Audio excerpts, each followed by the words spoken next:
From Washington, this is VOA News.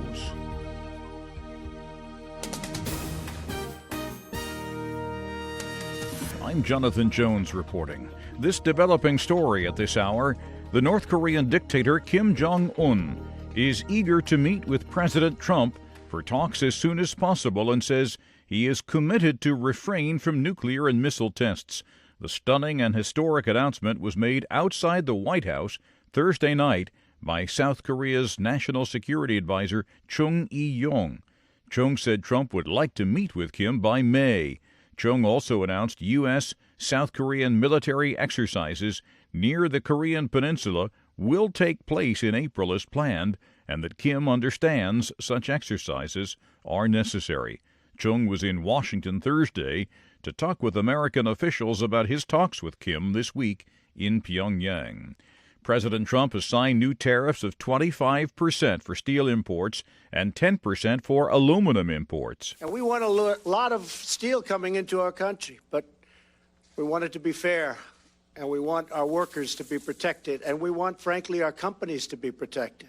The president said Thursday he will hold off on imposing tariffs on Mexico and Canada while both countries renegotiate the North America Free Trade Agreement, or NAFTA.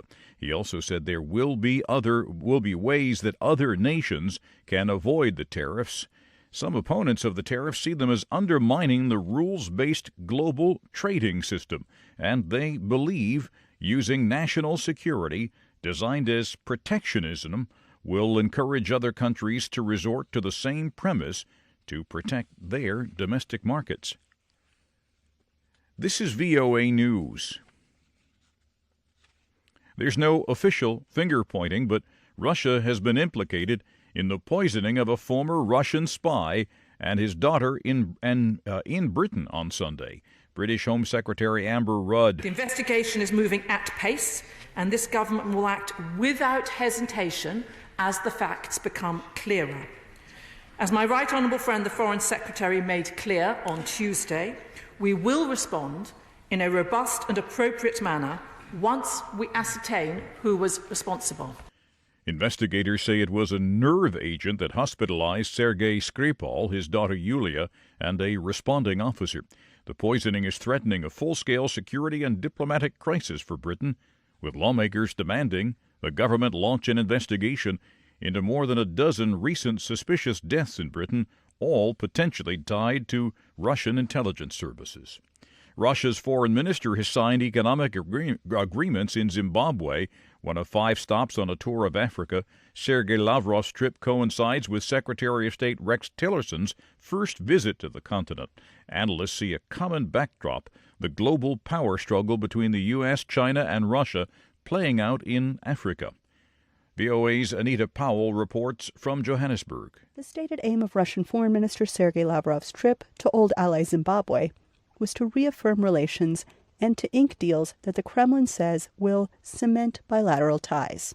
His visit also coincided with his American counterpart's first trip to the continent this week. Lavrov criticized U.S. Secretary of State Rex Tillerson for his view on Chinese involvement in Africa.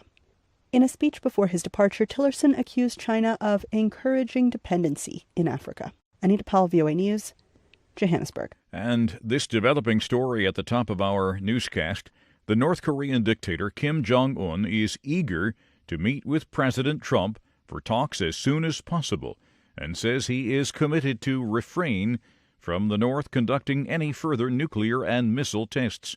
The stunning and historic announcement was made outside the White House Thursday night by the South Korean National Security Advisor Chung Eui-yong.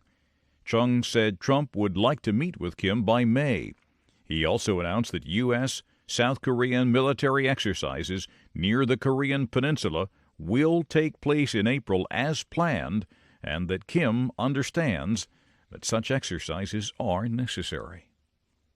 You can find more on these and other late-breaking and developing stories from around the world around the clock at voanews.com and on the VOA News mobile app. From the world headquarters of the Voice of America in Washington, I'm Jonathan Jones, VOA News. That's the latest world news from VOA.